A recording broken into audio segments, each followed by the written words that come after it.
Welcome everyone to our East District community meeting. We have a lot of space and a few people, so we're going to make this a little bit more informal tonight. I would like to recognize a couple of our Police and Fire Commission members who are here, Commissioner Baxter and Commissioner O'Day. Our mayor is also joining us, so welcome and thank you. My name is Ned Hartwick. I'm a lieutenant with the Fitchburg Police Department. My name is Matt Leahy. I'm the Deputy Chief with the City of Fitchburg Police Department. So the intent of these meetings is to connect with the residents of the actual district. We'll talk a little bit what the police districts are, but this is really for the people that live in the East District to keep you informed and to learn about what's going on in your district. So we have a bit of an ambitious agenda, but I think we'll be able to get through it all this evening. We're going to talk about some updates in the district, refresh and a little bit of an overview of the department, talk about something new, which is our police facility, share some statistics, and because this is the second meeting of the East District, we're going to talk about just 2022 versus where we're at in 2023, just to give you a bit of perspective. And of course, one of the biggest things that we're here for is to answer questions, listen to concerns, and take any feedback that anyone may have for us. So the Deputy Chief here is going to cover the City of Fitchburg, just as a refresher. I am. For those of you that don't know, and most of you in this room might know, the City of Fitchburg, 35.5 square miles, 150 miles of roadway. We've now eclipsed the 33,000 resident mark, and we also encompass 3 school districts, none of which being our own in the City of Fitchburg. We have Oregon, Verona, and the City of Madison School District. This is our department staffing. If at full staffing, we would have 55 sworn police officers, and we'll get into where we're at for staffing currently in the next couple slides. We also have 22 professional staff, not to include the 5 part-time dispatchers that we also have as well. 37 officers, 5 detectives. We also, one of the 37 officers is a rotating detective, so bringing that number of detectives up to 6. Neighborhood officer or officers, which we also don't have due to staffing and promotions. Also in that 37, there is the canine officer as well. 9 sergeants, which currently we only have 8 sergeants, and then 4 command staff members. Our breakdown of our per shift at any given time in the City of Fitchburg, we would have 1 to 2 sergeants working, 4 to 6 officers, and 1 dispatcher. We do staff our dispatch center 24/7, so there's always a dispatcher present if you do call our non-emergency line. Current patrol staffing numbers, however, we are currently at 25 patrol officers, 1 rotating detective, 1 canine. 2 of the officers are currently in field training, so they don't necessarily count towards our schedule. Even though it is a filled position, it's not considered a roster spot. So we don't necessarily count those that are in field training towards our schedule. So, but they are still employed with the City of Fitchburg.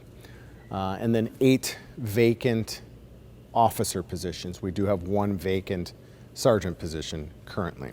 We are hoping to hire 2 more as long as they get through the next week, and they will be starting with the police department next Friday. So they will unfortunately have to go off to the academy, and they will be graduating in October. They'll get onto field training, and then hopefully they'll be on their own this time, right around this time next year. So I'll jump in here real quick. I think it's just important to note that from the time of a vacancy to the time that that person is actually a fully functioning and contributing towards a schedule member of the department, that really becomes almost a 2-year process. So if someone announces a retirement and leaves or takes another job, we're looking at potentially up to a 2-year vacancy as a result. that can be influenced by bringing in a lateral officer. So that would be someone that has prior law enforcement experience. But really, if you add up all of the training, if they have to go to the academy and then the field training program, all the conditions of the hiring process, which the deputy chief was alluding to, that can really be a 2-year vacancy. So that's not waiting for HR to post something. We have that posted, and within a couple weeks, we have someone coming to fill a spot. So that's one significant difference, I think, to a lot of other industries or even government work, that we have a lengthy period of time before someone's really making a true impact in this schedule. So just for illustrative purposes, at any given point in the city, as we alluded to before, you have one sergeant, 4 to 6 officers. So what does that look like as far as the resources available in the city of Fitchburg from a police department standpoint if we were to get a call? So consider this map, your 4 officers in the gray, and then the sergeant is in the gold color. They're strategically placed throughout the city in the 4 districts that we have, the West, Central, North, and East District, with the sergeant currently at the police department. It's Friday, 5:15 p.m. At 5:20, we get a disturbance in this neighborhood in Southdale. That's going to take up 1 sergeant and 2 of our patrol vehicles, 2 officers.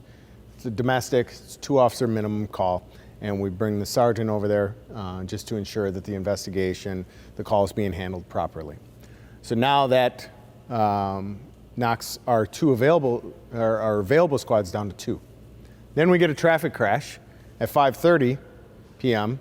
in the far southeast corner of our city, M&M. Now we have 1 squad to patrol the entire rest of the city. But a 3rd officer is requested at the domestic 25 minutes into the domestic call.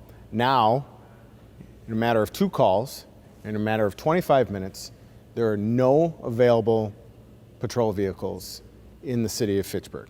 We do have availability of mutual aid. If it's a non-emergency call, most of the time we do have mutual aid agreements with a lot of the other law enforcement agencies within Dane County. However, from a Fitchburg-specific resources, we have now exhausted all resources on 2 calls. Just to give some people a little bit more of an illustrative picture of exactly, because a lot of times people are like, oh, there's police officers on every corner. No, there's really not.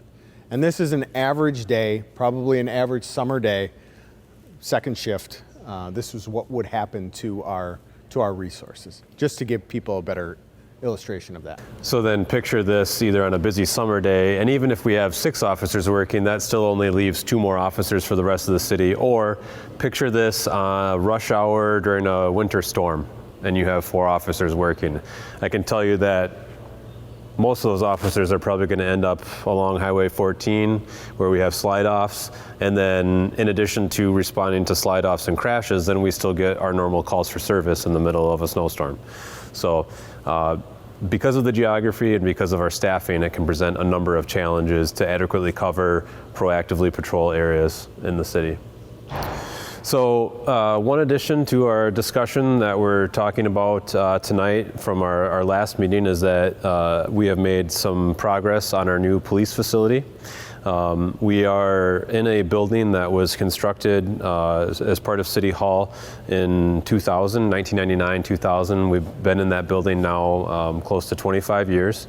And in 2015, a space needs study was published indicating that there were several urgent space needs issues for the police facility, and basically identified a need for space growing as the city grew into the next 20 years. So that was in 2015, and now here we are 8 years later, starting the process for a new police facility. There are a number of reasons why this is necessary at this point. It was necessary several years ago, but as the city has continued to grow, as our department has continued to grow, it's time for a new space for us. So a couple of the key points to consider here: there are no new offices at Fitchburg City Hall available. So as Fitchburg City Hall staff, other departments add personnel, there's no place for them to go. There is a lack of storage space and a whole variety of issues that have cropped up at City Hall. We occupy the lower two levels of City Hall, and so that would give City Hall personnel a number of places to occupy and store things. The space that we're in is not really designed to be a police facility. There are features that make it similar to a police facility, but it is not the most suitable space. We also are unable to accommodate additional male officers due to our locker rooms are at capacity. We don't have any more lockers to hand out in the men's locker room. There are some other spaces where we're at capacity. A key pursuit of the city and the department is accreditation. And accreditation is a fancy way of saying that we would meet a set of prescribed standards that are basically best practices in the industry. And there are a number of agencies that perform accreditation. A key component of being accredited, though, are a number of things that involve the facility. For example, a secure place for us to bring a person that's in handcuffs, a detained person, into the facility, have room for an officer to park their car, get that person out of the car and bring them into the facility, because once they're in handcuffs, they're our responsibility. So we want to keep them safe, keep them secure, and keep them from running away. So we don't have that space right now. We don't have the ability to do that. So that's one primary concern for officer safety and for accreditation. Another unique thing, especially here in Wisconsin, is we are one of only a couple departments in major cities that have outdoor squad parking. So there are times in the middle of winter where an officer that may be starting night shift, for example, may have to go out to an emergency call only to find their car covered in ice and snow, and then spend time scraping that ice and snow off to respond to a call. In addition to just the basics, the logistics of being a Wisconsin driver, there's also close to $20,000 worth of electronic equipment in that car that needs to stay on and takes a bit of time to warm up. So you could come on in the beginning of your shift and it might take a half hour for your computer and everything to fire up if it's been sitting outside. So that is a few features of the accreditation and safety.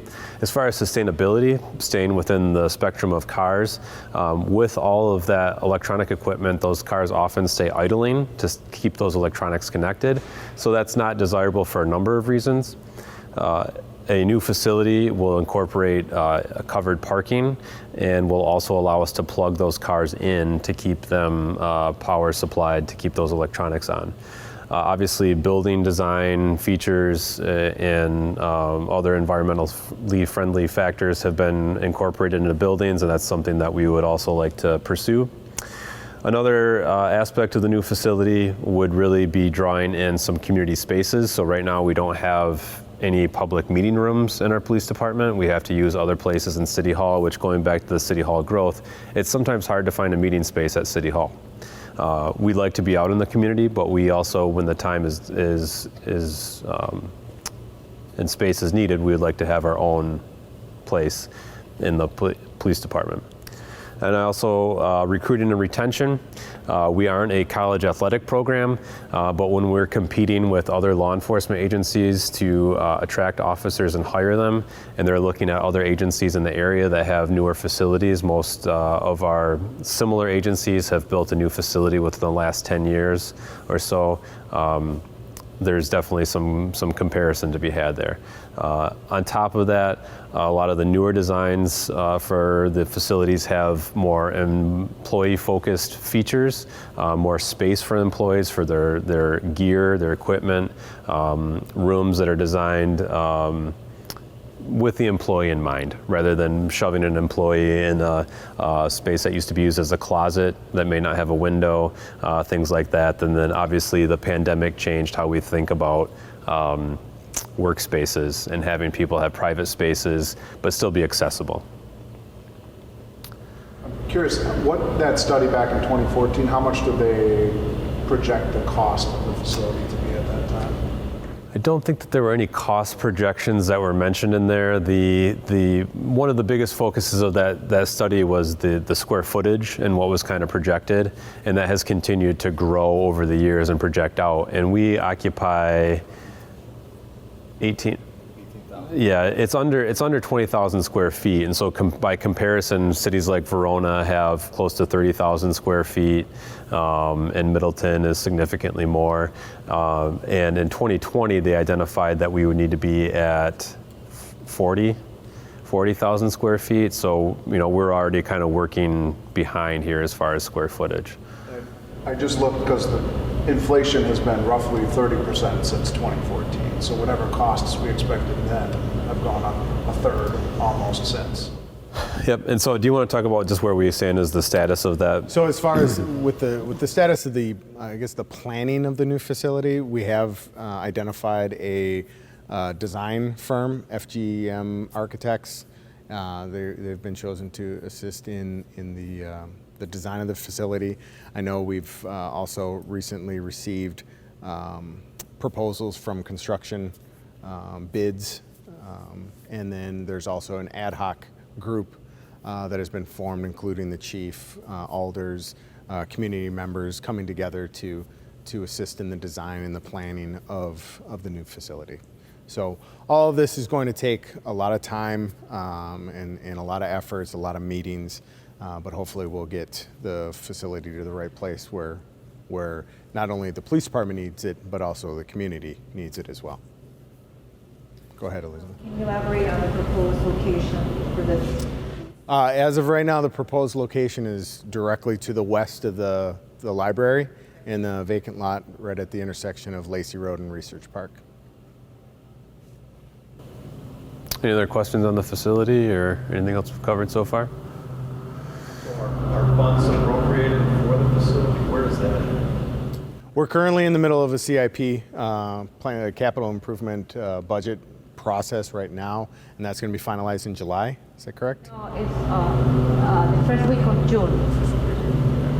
So far there are $35 million allocated to the facility. Is that enough to build what you need? That's going to be up to the design and the construction. I'm not sure where the numbers all match up. We would love to have, the Taj Mahal of police departments, but we also have to keep it in perspective as well. But going back to your inflation, I'm sure costs are going to be much higher than anybody anticipated when it was originally added into the CIP many years ago. So we added $10 million more this year. To make it 35? Mm-hmm.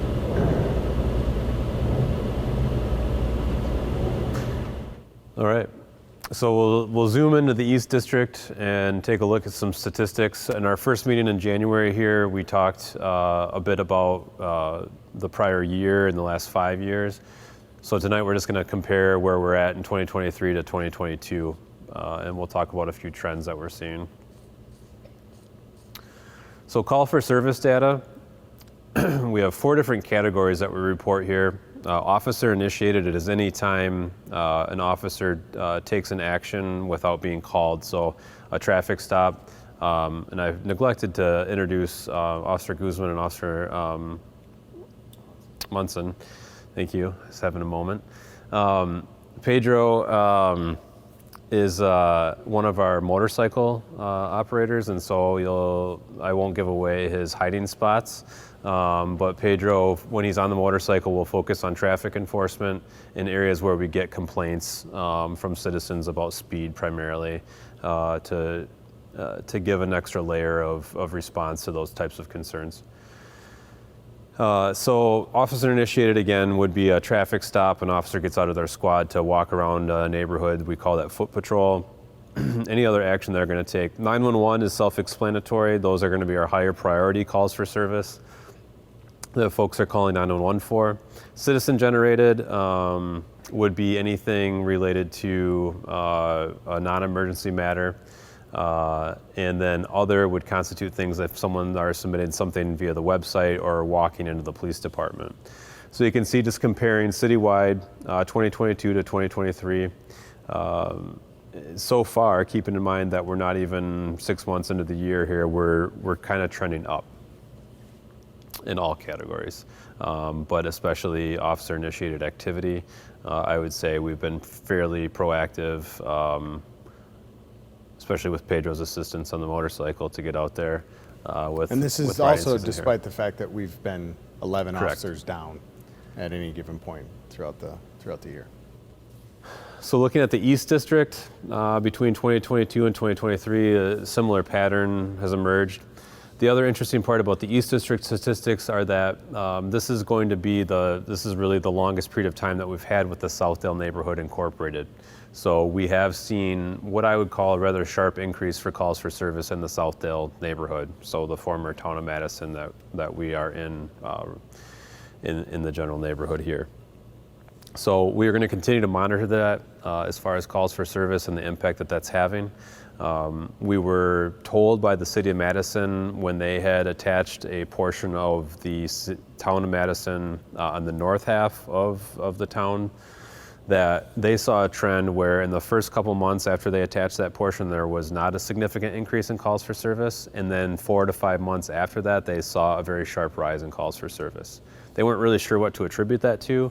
I think one of the things that's occurring here is that this is really our first spring with this property. So we tend to generally see a increase in calls for service in warmer months, just more people out and about.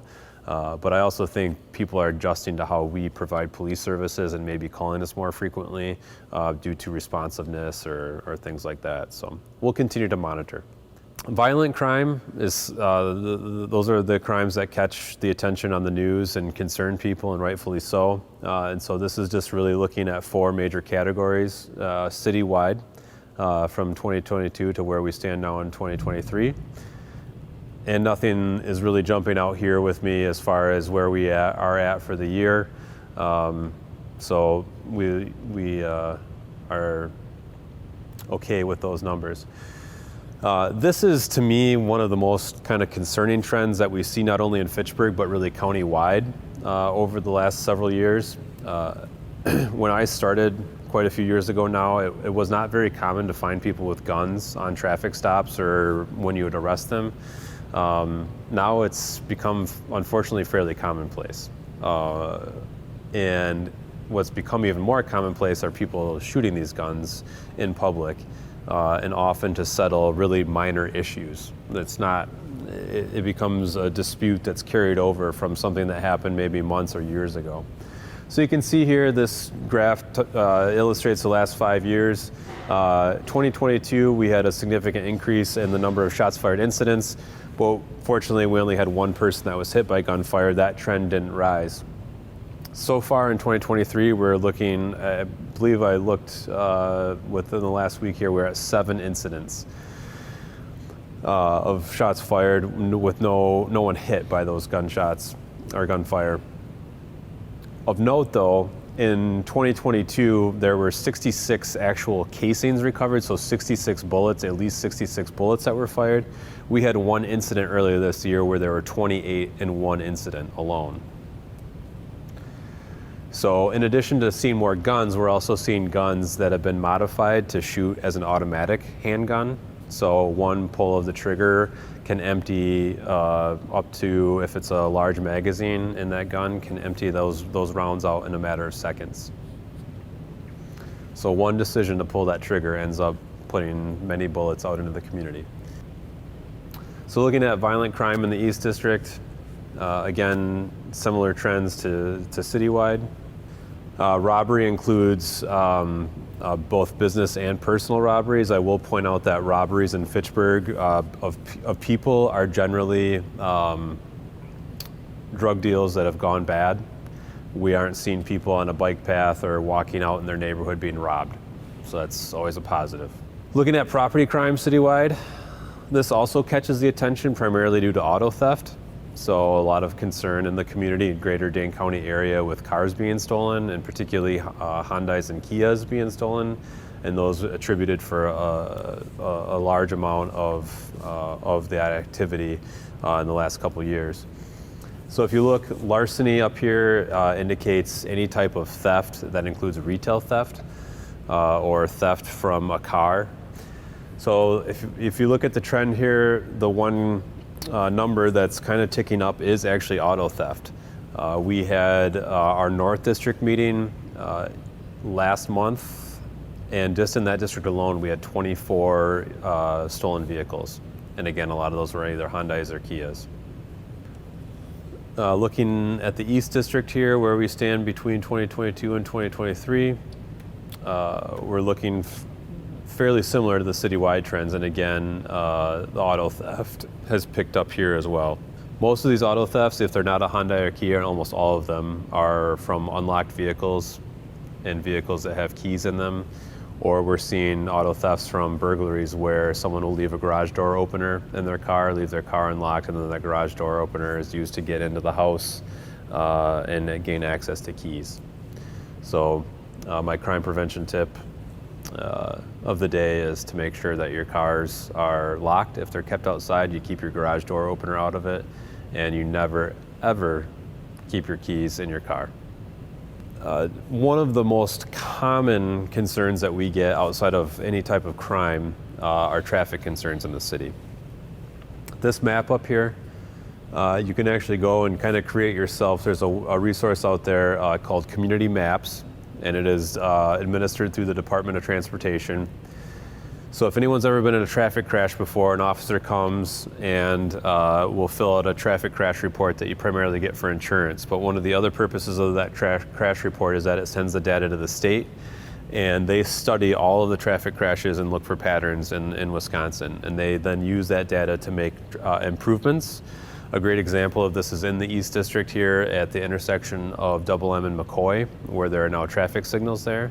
That changed after a motorcycle fatality crash there and some other significant crashes that had occurred. The roundabouts down at Double M and M, those were influenced by a pattern of traffic crashes down there. So this data goes to the state, and then they map this out. So all of these dots it really illustrate all of the traffic crashes in the city of Fitchburg in the last 10 years. So if I were to ask anyone in here, where do I deploy traffic enforcement? Where do I deploy Pedro on the motorcycle to go and enforce traffic to make sure that our roads are safer? Where should I concentrate? The point is that these traffic crashes occur anywhere and everywhere.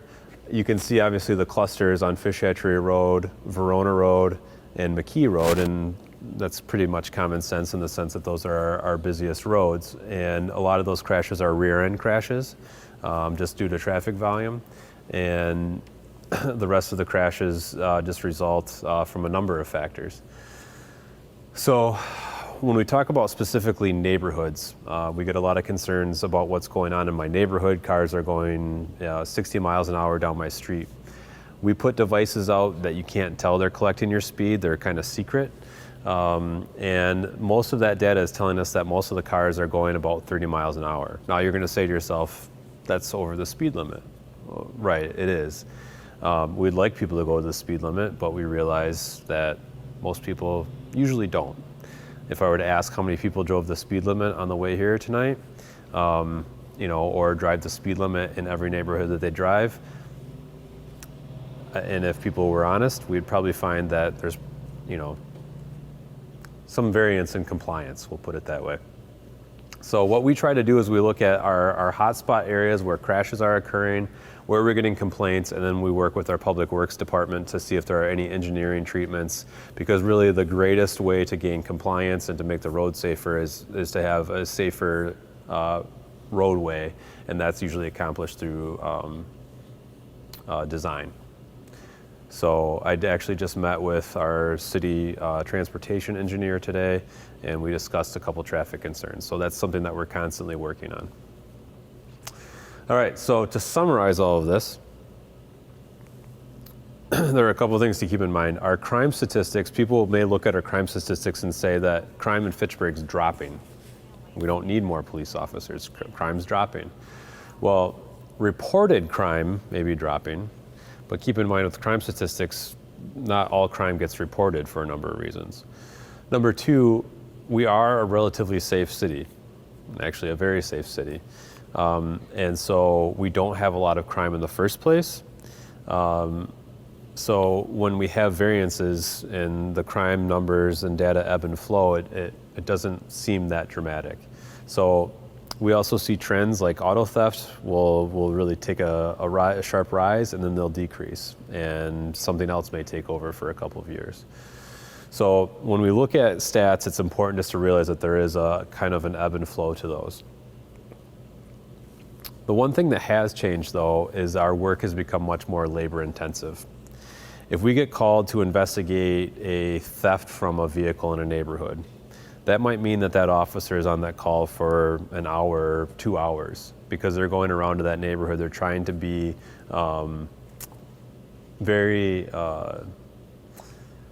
they're trying to really investigate, very thorough in investigating that call, and they're going to be gathering a lot of times it's home surveillance camera systems that are capturing these kids that are out in neighborhoods that are committing these crimes. And so getting that camera footage alone, then reviewing it, putting it into evidence, that takes more time. We also have, when our more significant crimes, everyone has the greatest evidence collection device known to man in their pocket, and that's your cell phone. So when we arrest someone and we take their cell phone, we're able to extract the data from there with a search warrant or sometimes with consent. And that can take a lot of time to go through that data. You have more computing power in your pocket than people had in desktop computers. I mean, it's amazing how much data people can get in their phones, how many pictures are out there. We had a phone where we calculated that this young woman was taking a picture almost every 30 seconds for the number of images that she had and how long she had that phone. So when we're being thorough and investigating something, we have to go through all of that, and that takes a lot of time. That's time that we're not out in the neighborhood doing other things, doing proactive work, doing community outreach. So that has definitely changed. And again, that means then less time for us to do the things that we'd like to do, like being out in a park, playing basketball, coming to community meetings. And then on top of that too, the city is growing. We have more traffic, we have more homes to respond to, more businesses, and that means that we have to provide more services. We have stores that have retail thefts, we have roadways that have traffic crashes. All that growth has an impact on us. It might not all be needed at once, but eventually that's going to have an impact on our calls for service. So at that point, or at this point I should say, any questions, concerns, or feedback? I'm going to cover some crime prevention here, and you might even get a chance to meet another member of our department. So going back to the call on the north side of town, that chart that you showed us, what happens if there's a violent crime and you need another police department to come in to mutual aid? Do they have jurisdiction to arrest anybody? I mean, what happens? Yep. So People just stand around. How does this work? Yeah. So if in the event that we request mutual aid, all City of Fitchburg officers are deputized, so we have jurisdiction within Dane County. So we can go to any location in Dane County and take law enforcement action. It has a few more steps to that, but in very general sense, we're able to do that. When agencies come into Fitchburg, it's generally going to be the same situation. So they can take the entire call if they need to, do the investigation, they can send charges to the district attorney's office, take all those steps if needed. But more often than not, what we find, if we're handling a major call and another major call will come in, as the first major call kind of slows down a little bit and maybe we've arrested someone or we kind of have narrowed down that focus, we'll at least get one Fitchburg officer or a supervisor to that other major call. Now, the really important thing to keep in mind about mutual aid is that people have taken a look at the fact that we're situated between Oregon, Verona, the city of Madison, and then the sheriff's office is out there. And so they often assume that mutual aid is a guarantee that we're going to get all these officers here. Well, unfortunately, we're not the only agency that has staffing issues, and so that means that those agencies are experiencing the same thing, and also due to the increase in call volume across the county, the same thing is happening in those communities. And so sometimes if it's a busy time, if it's a nice summer weekend, we might not be able to get mutual aid. There was the homicide in the city of Madison the other night. They had a great deal of their resources were committed to that homicide, and they had another major incident going on. And so unfortunately we can't plan, we can't predict when things are going to happen, and that makes that difficult. So to answer your question though, as far as other agencies coming into Fitchburg, they are able to take law enforcement action and to do what needs to be done. And a follow-up question, can you address tracking?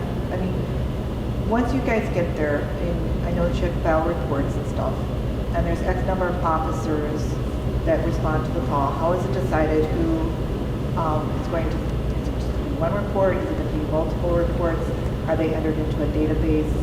How do you guys prioritize them? For mutual aid or? Not for mutual aid, I mean Just just any in call? general. Yeah. So any call for service that typically, if we have 4 or 5 officers on a call, depending on what actions they're taking there, if they're interviewing people, they're all authoring reports. So we have a lot of incidents where we will have 5 or 6 officers sometimes authoring reports. Now, not only are they generating a report, they are also generating data from their body camera. So when we get open records requests, or we have an arrest and we have to send that to the district attorney's office, sometimes we are sending a whole lot of data, and especially in the sense of a major incident. One of the work groups that I supervise is our court liaison officer. So we have a civilian employee her job is to take all of the reports, all of the information that needs to go to the courts, to the district attorney's office, and transfer that. And that's done electronically now. But she literally will spend hours just getting all of that video ready to go. And if there's the need, if we transport someone, that means that we're recording that person in the back seat. So that's another video file that has to go to the district attorney's office. So, we always talk about the police work and what people think is the fun stuff, right? Really, I don't know what the actual equation would be, but for every hour of police work, it really ends up being probably 3 hours on the back end of report writing, managing the reports, managing the data. And then we're also required to comply with the national standards on reporting all of this data. So there's a whole system in place of coding and what offenses had transpired, and then reporting that to the FBI. So I think it's when you see us out taking action or you read about an incident in the news, that's really just the tip of the iceberg. And then the rest of that really takes up a lot of our resources, if that is helpful. Just for my own sake, you showed that graph, there's 4 officers in the city. Are they doing that reporting while they're in their vehicles on patrol? Because when would they have the time, 3 hours of extra time to be doing that administratively? So for better or for worse, an officer's car becomes their office. They are able to do all of their work. They have a laptop that sits right next to them that allows them to access everything. And we have records specialists who then type. So our officers dictate a report, and then that gets into a system and that's typed by a record specialist. So they're able to do everything, almost everything that they need to do from their car. They do have to come back to put evidence into the department systems, whether it's digital or physical evidence, but yeah. Would you say that's standard practice in the industry, or is that a result of the staffing issues, some of the other things you deal with? I think it's a result of the complexities of kind of what we've always dealt with, in the sense that we have a lot of geography to cover, and we've traditionally, whether we've been fully staffed or whatever the staffing situation is, we have just kind of pushed that out there. There are other agencies that officers have to come back to the police department to type their reports, and they have extra officers that can go out there and be on patrol. I think over the years have done a pretty good job of finding a balance with allowing officers, if they have a more in-depth report, to be taken out of service to do that. But again, if it's a major call, you could have the entire shift of officers that now have to go and do a report. And because if there's an arrest made, reports have to be done that much faster. And so it can be quite a process to manage all of that work that comes after you take some sort of action. So it's scary to think there's only at times 4 patrol out on the roads in the entire city. What percentage of time roughly would you say there are 4 patrol out maybe in the last 10 years, if you had to guess? Is it half? Well, obviously, since the start of 2023, it's increased significantly the number of shifts where there's only 4 officers working. To put an actual percentage of time, we would definitely have to look back at our staffing numbers, but there's a direct correlation to the number of vacancies. If they're up, the number of shifts with only 4 officers working is going to go up as well. So because we've been running with 11 officers down, I would say the great majority of those shifts are 4 officers minimum. And some of those officers, maybe 1 to 2 of those officers, are on overtime from previous shifts to cover the vacancies on those particular shifts. So a lot of the times the officers that are working second shift are day shifters, or they're night shifters coming in to fill vacancies. And the one thing that we haven't talked about in these meetings is the impact that shortage has in a number of different ways on the community, but also on our personnel. We have officers that are routinely working 12-hour shifts, and as a standard, they are assigned to 6 days of working 8-hour shifts and then 3 days off. But throughout this year, our team has just been phenomenal in covering these vacancies, sometimes by choice and sometimes because of seniority, they're ordered in to take them. But just working 6 days in a row alone of 8-hour shifts has an impact. But then you add in several 12-hour shifts, and then sometimes it might be a 9-hour shift because you catch an arrest, with 1 hour left in your shift, and so now you have to transport that person to jail, or do a report. And that has an impact.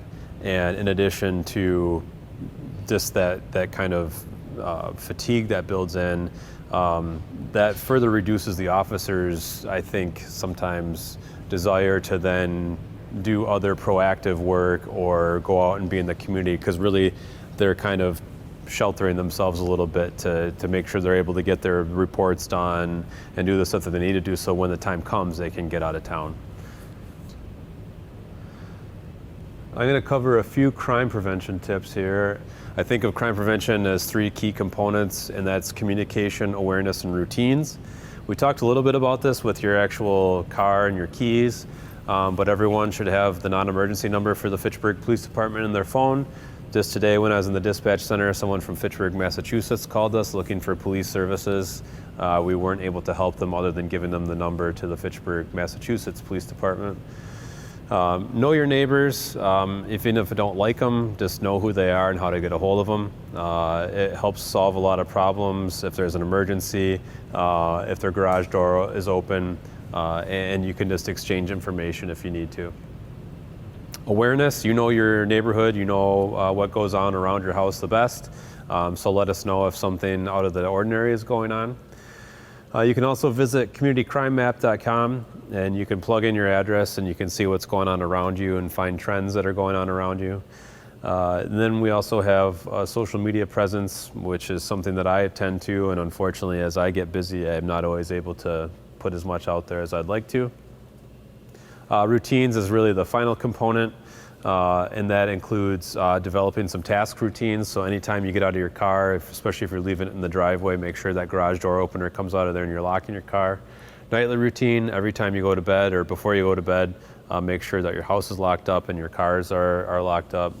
And then this is the other one that I throw out to folks too. Periodically conduct a security audit. So think about your house as a target, and think about things that you can do to make your house a little bit of a harder target.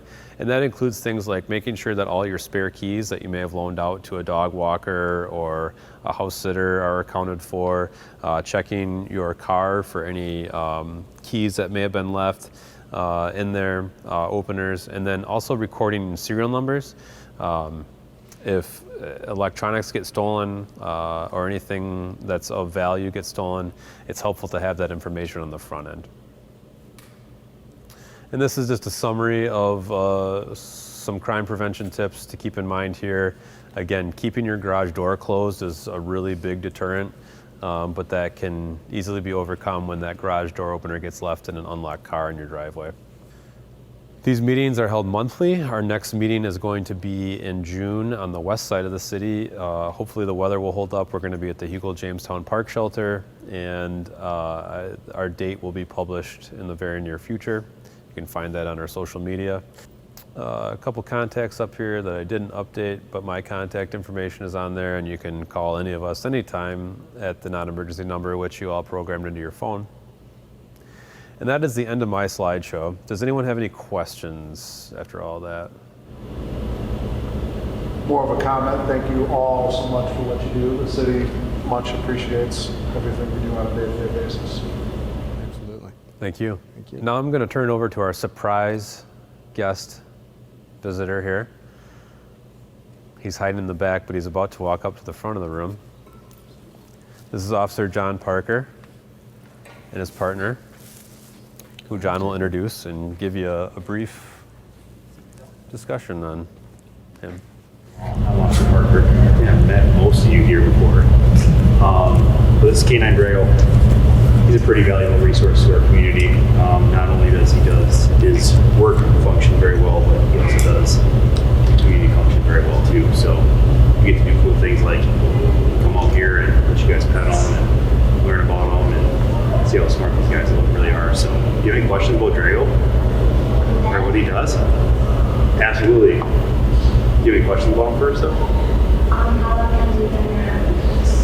Drago's been police K9 for 6 years now. And he's pretty cool. He's been doing a lot of work too. How old is he?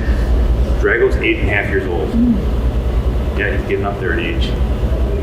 He's older than me now, by dog years. How long is a training program for a canine officer?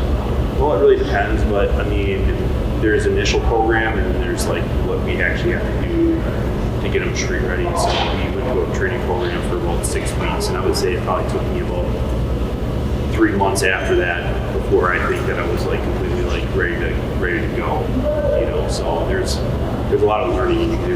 That 6-week program just gives you the basics of working with the dog and then getting them certified, and then there's the learning aspect afterwards. I would actually argue to say that it probably took me about 1.5 years to 2 years before we were like that really like true team where like there was a level of trust that anything I asked him to do, he would do, and anything that he did, I knew what he was going to do beforehand. So kind of give and take. But as you can see, he's gone through a lot in Fitchburg here, so he's protected me many times, and he's got a lot of good finds and a lot of cool stuff, and protecting a lot of people. So, What kind of calls do you go on? there's so many calls. A lot of times, one thing about being a canine handler that I've learned is that we get called for basically everything, because there's always a potential that a dog could be like valuable in a situation, right? So any sort of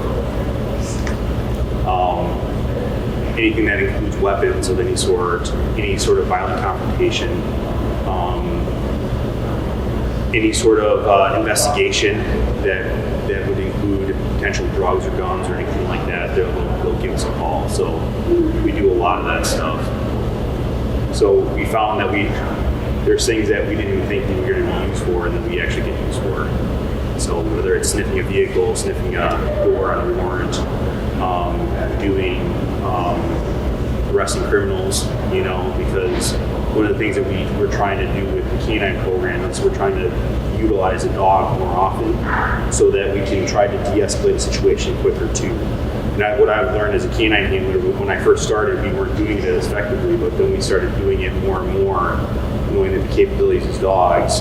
And when a criminal sees a dog, they're not going to be as apt to run or to challenge police. So they'll usually comply with our orders before we have to take any sort of use of force on them, and then we can effectively take them into custody. We've done that probably just in the last couple of months, probably about half a dozen times very effectively. So just his mere presence will de-escalate a situation in an instant. So I think one concern that people have expressed over the last few years especially is that, and we get the question frequently, is why are there so many police officers on scene of a call? Why are there so many police cars here? This doesn't seem that serious. And from our experience, the more police officers that are present, the less likely someone is to be combative or resistive with us. When the point becomes very clear that we're not going away, that we have a whole team of people that are here, it is in your best interest to comply, and Drago really multiplies that because again, his ability to, if someone runs, if someone becomes very combative,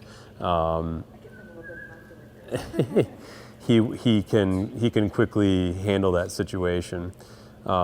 The other thing to point out too, as it relates to staffing especially, is that John is obviously a police officer first and foremost, but as one of the components of being a canine handler, he has to train on a regular basis, and that's another topic that's come up in recent years with policing is training.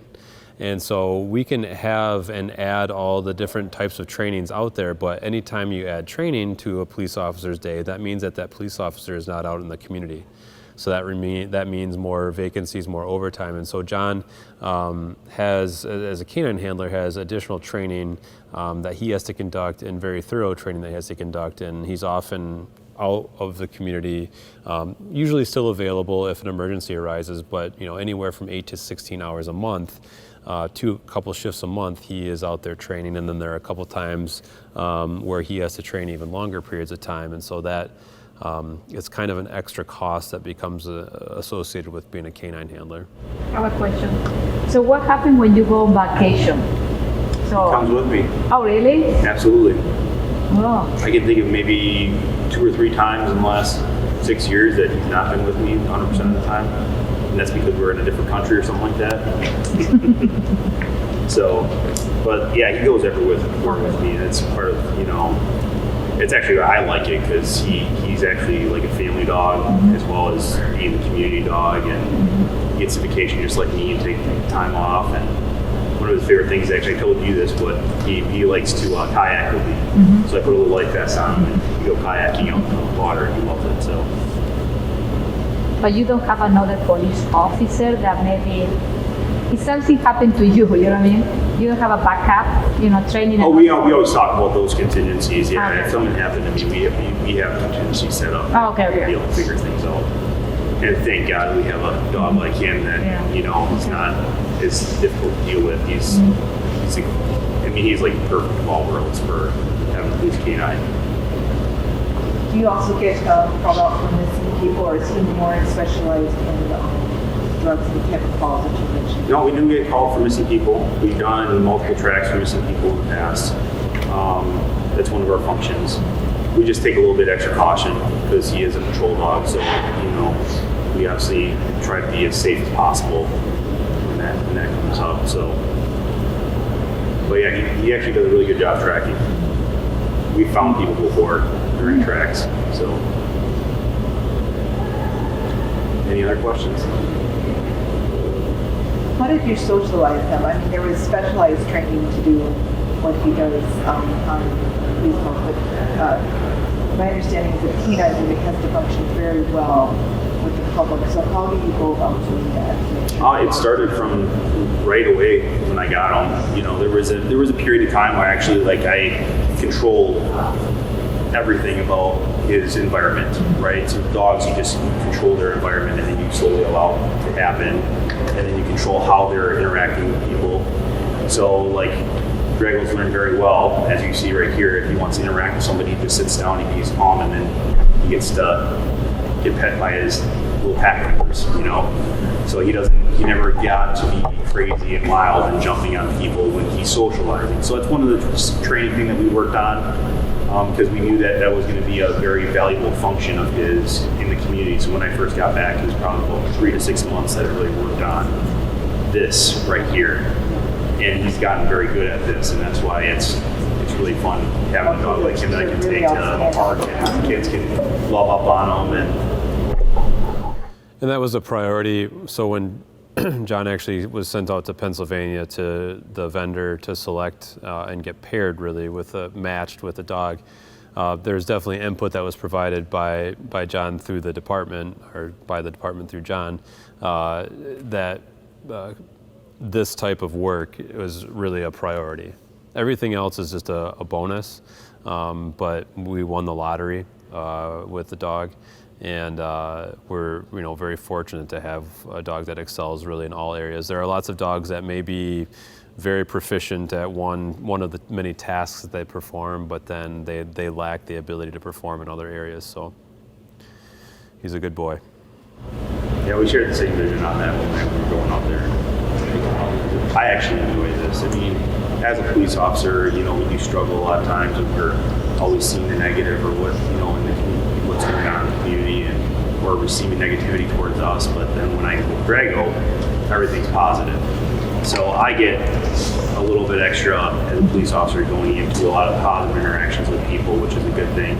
And then I can affect positive interactions between the public and myself as being a police officer and being a person with a badge on. Usually that can break down some of those barriers. So that's one of the wonderful things about doing this job, is that we were able to have conversations that are, easier to have when he's here,